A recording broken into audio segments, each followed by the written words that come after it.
keyakinan kelas.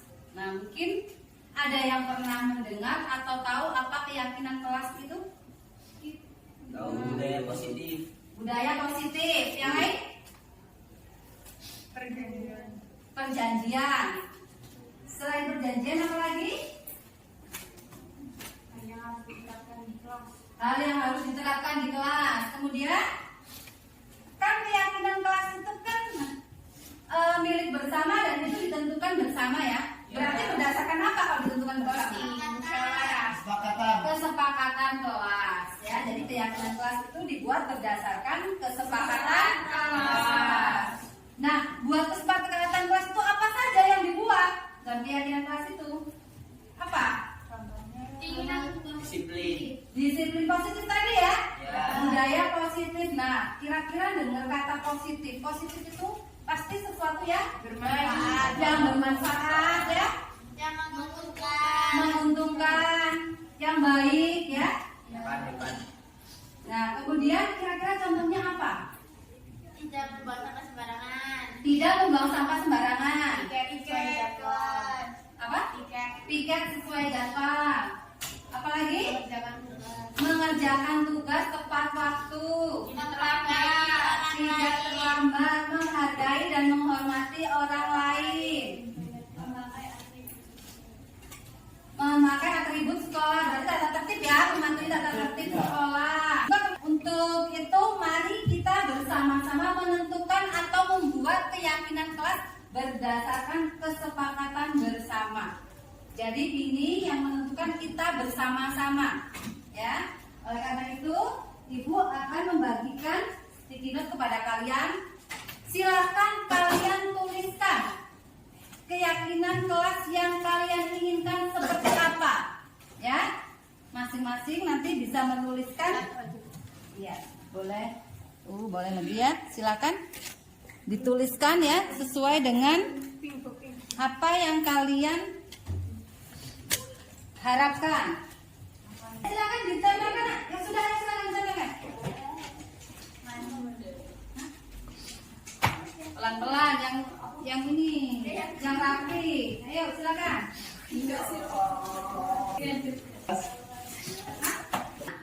Menjaga kenyamanan dan keamanan kelas. Salah satunya ya dari hal yang tidak diinginkan ya. Seperti yang tadi kita harus menjaga namanya keamanan ya, barang-barang milik sendiri dan orang lain ya. Jadi kalau kita punya barang sendiri ya dijaga, punya orang lain juga dijaga.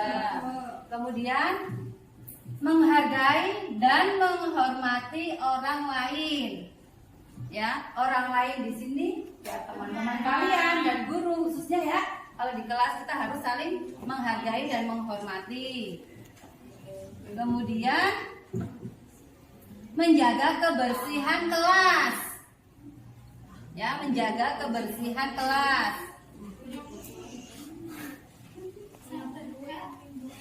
Menjaga kebersihan kelas.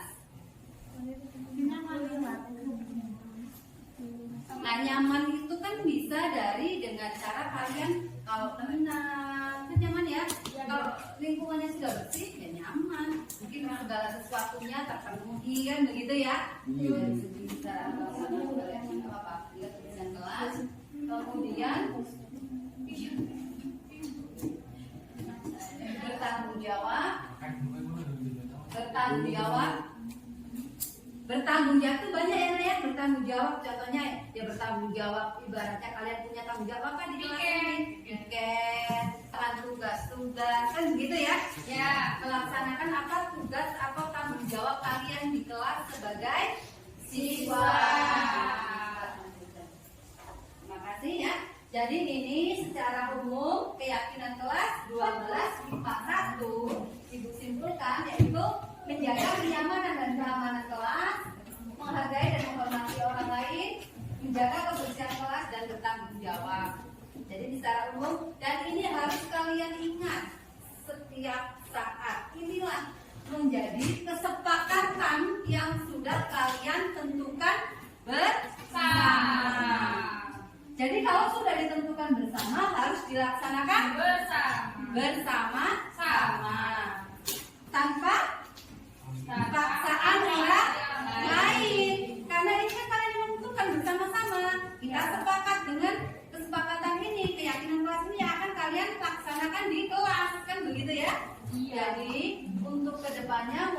diri dan seterusnya. Inilah yang akan kalian lakukan, ya. Kalian lakukan dengan penuh tanggung jawab, tanpa paksaan, ya, dan dengan kesadaran diri kalian. Paham ya? Bisa ya diterapkan di kelas ya?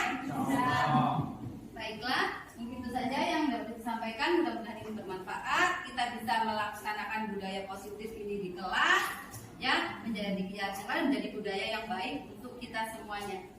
Baiklah, terima kasih atas segala perhatiannya. Ibu akhiri, assalamualaikum warahmatullahi wabarakatuh. Waalaikumsalam warahmatullahi wabarakatuh.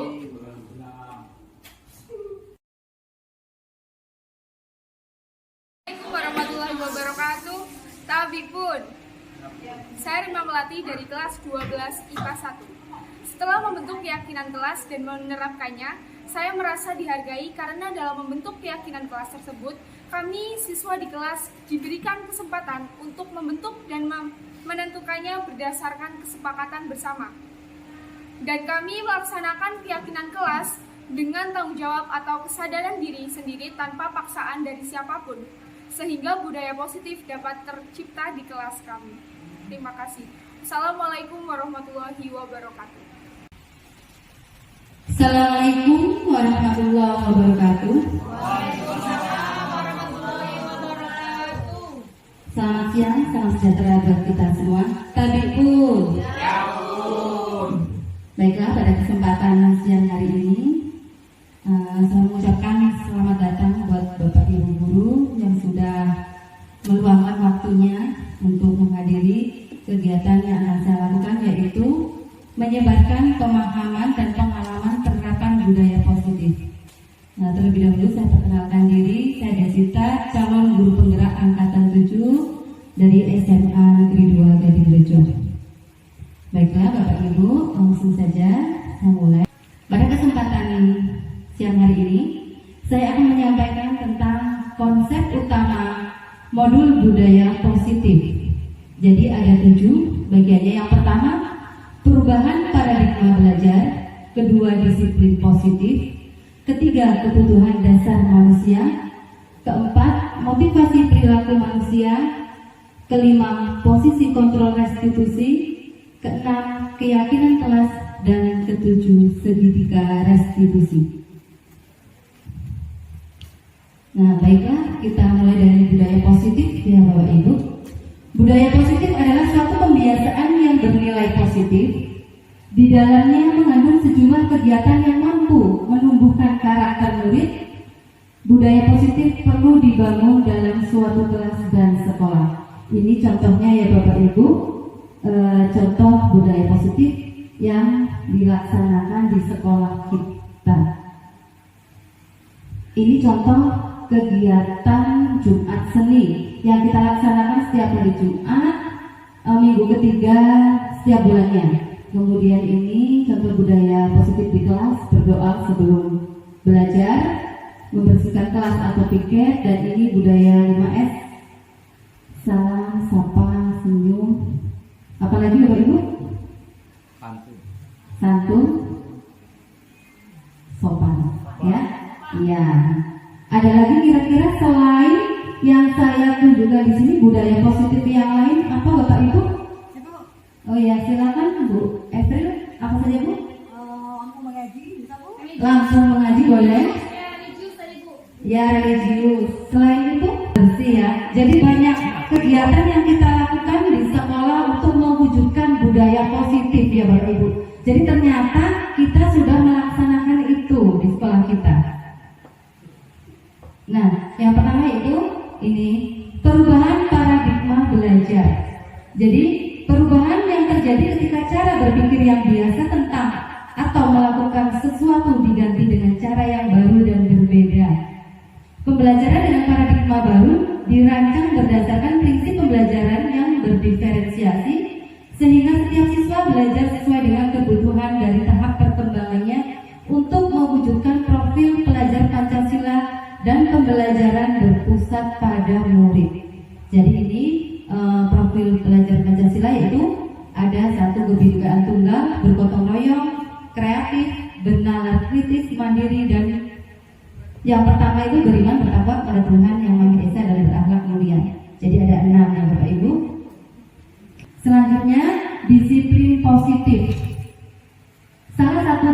budaya positif yang dikembangkan di sekolah adalah menerapkan disiplin positif. Menerapkan disiplin positif dapat meningkatkan kesadaran siswa dalam membentuk karakter positif. Disiplin positif mengacu kepada bagaimana seorang guru membimbing muridnya dalam menumbuhkan disiplin diri karena motivasi internal untuk mewujudkan murid yang merdeka. Nah, ini ada contoh tadi kegiatan upacara bendera yang biasa kita laksanakan pada hari Senin. Itu salah satu bentuk budaya positif yang dilaksanakan di sekolah kita. Nah, mungkin tadi contohnya sudah banyak ya, sudah disampaikan di awal. Baiklah, kemudian kebutuhan dasar manusia untuk membangun budaya sekolah yang positif dengan lingkungan yang aman dan mendukung murid untuk menjadi pribadi yang berdaya saing, seimbang dan bahagia. Salah satu upaya yang dapat dilakukan oleh guru adalah memahami kebutuhan dasar yang mendasari perilaku murid. Jadi seorang guru sebelum mengajar, kita harus memahami dulu kebutuhan murid kita. Nah, kebutuhan dasarnya itu ada 5. Nah, kebutuhan dasar yang perlu kita ketahui atau pahami dari seorang murid itu ada 5, Bapak Ibu.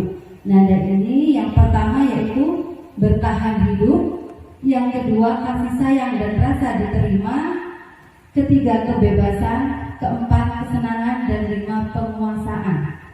Jadi dari kelima kebutuhan dasar ini diharapkan bahwa siswa itu dapat terpenuhi. Jadi agar siswa merasa aman dan bahagia serta merdeka dalam melaksanakan pembelajaran.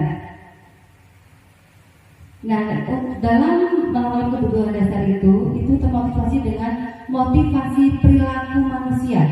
Jadi motivasi perilaku manusia adalah dorongan yang timbul pada diri seseorang secara sadar atau tidak sadar untuk melakukan suatu tindakan dengan tujuan tertentu. Jadi setiap orang melakukan tindakan itu mempunyai tujuan. Nah, tapi motivasi itu lahir dari motivasi internal dan eksternal. Nah, motivasi internal itu untuk menghargai diri sendiri, eksternal itu menghindari hukuman atau mendapat imbalan. Nah, mungkin mendapat imbalan dan penghargaan dari orang lain. Contohnya, murid melakukan disiplin diri karena ia ingin mendapatkan imbalan. Mungkin itu terjadi pada anak-anak kita ya Bapak Ibu ya. Tanpa kita sadari itu adalah motivasi eksternal ya dari murid kita. Nah, kemudian untuk menghindari ketidaknyamanan dan hukuman, murid melakukan disiplin diri karena takut dihukum. Biasanya begitu ya Bapak Ibu ya. Anak-anak itu tertib, tapi ternyata itu motivasinya karena apa Bu? Karena untuk menghindari hukuman. Iya. Jadi hanya untuk menghindari hukuman. Jadi terlihat seolah-olah mereka itu disiplin, tapi hanya karena takut atau menghindari hukuman. Nah, kemudian menghargai diri sendiri. Murid melakukan disiplin diri karena ia sadar akan nilai kebajikan dirinya. Nah, ini yang diharapkan oleh kita Bapak Ibu. Jadi kita berharap murid kita adalah mempunyai motivasi internal, melakukan itu semua karena kesadaran diri sendiri, bukan karena iming-iming atau karena takut dihukum. Ya. Nah, ini konsep disiplin pendekatan restitusi, sebuah cara menanamkan disiplin positif pada murid. Ya. Jadi ciri-cirinya bukan menebus kesalahan, tapi belajar dari kesalahan, memperbaiki hubungan, tawaran bukan paksaan, mencari kebutuhan dasar yang mendasari tindakan. Ini konsepnya. Nah, ini contoh dari perbuatan perbedaan tadi ya. Kasus siswa yang membuang sampah sembarangan. Hukuman, guru menghukum siswa tersebut sesuka hatinya. Kemudian konsekuensi, guru memberikan konsekuensi untuk menyapu dan membersihkan sampah tersebut. Sedangkan restitusi, guru menanyakan keyakinan kelas dan membantu murid menyelesaikannya. Jadi ini perbedaannya dalam mengatasi kasus siswa yang membuang sampah sembarangan. Ini bertindak sebagai hukuman, konsekuensi, dan restitusi. Jadi dari ketiga ini kita diharapkan bisa melakukan yang restitusi pada siswa. Nah, di sini ada 5 posisi kontrol restitusi. Yang pertama sebagai penghukum, kedua pembuat rasa bersalah, 3 teman, 4 pemantau, dan 5 manajer. Mungkin kalau contoh dari penghukum yang seperti apa, Bu? Contoh dari penghukum? Misalnya ada seorang anak yang terlambat, nah nanti gurunya itu memberi hukuman bisa kayak suruh nyapu, bersih-bersih, seperti itu mungkin ya, Bu ya? Di sini kan tadi menghukum ya, Bu ya. Jadi seorang penghukum bisa menggunakan hukuman verbal. Boleh ya, jadi dia meminta pertanggungjawabnya ya dengan hukuman. Kemudian pemantau dan manajer. Nah, kemudian ini contoh penerapan 5 posisi kontrol. Nah, tadi sudah pada kasus pertama, ini contohnya sama Bapak Ibu. Manajer di sini, contohnya apakah kamu tahu kesalahanmu? Bagaimana kamu akan memperbaiki kesalahanmu tersebut? Jadi kita bertanya dan kita juga mencarikan solusi. Itu tugas sebagai manajer. Nah, kemudian tentang keyakinan kelas. Mengapa keyakinan kelas bukan peraturan? Peraturan merupakan tekanan yang berasal dari luar diri individu, sedangkan keyakinan mengacu dari dalam diri individu tersebut. Kepercayaan apa yang sungguh-sungguh dipegang dan nilai-nilai yang diyakini. Keyakinan kelas dapat menumbuhkan motivasi intrinsik. Bagaimana pembentukan keyakinan kelas? Nah, jadi dalam pembentukan keyakinan kelas, yang pertama yaitu lebih abstrak dari peraturan atau lebih umumnya Bapak Ibu. Kemudian sedikit saja biar mudah diingat. Jadi dalam buat keyakinan kelas itu sedikit saja biar mudah diingat. Yang ketiga, sesuai dengan kondisi kelas atau sekolah agar mudah diterapkan. Yang keempat, dibuat dalam bentuk positif. Dan kelima, semua kelas atau sekolah dilibatkan dalam membuat keyakinan kelas. Nah, ini praktik membuat keyakinan kelas. Mungkin sedikit ya, nanti Bapak Ibu bisa dilihat di sini praktiknya. Jadi pertama kita menyampaikan dulu kepada anak-anak ya tentang keyakinan kelas. Kemudian kita meminta pada anak untuk menentukan keyakinan kelas yang diharapkan bersama-sama.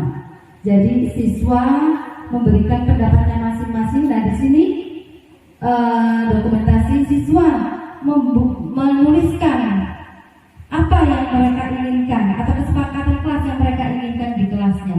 Nah, setelah selesai mereka menempelkan di kartun. Ini sudah dijelaskan ada keyakinan kelas. Jadi setiap siswa itu menyampaikan atau mengumumkan pendapatnya. Ingin seperti apa sih kelas kita ini nanti? Begitu ya. Jadi itu berdasarkan nilai-nilai kebajikan yang ada.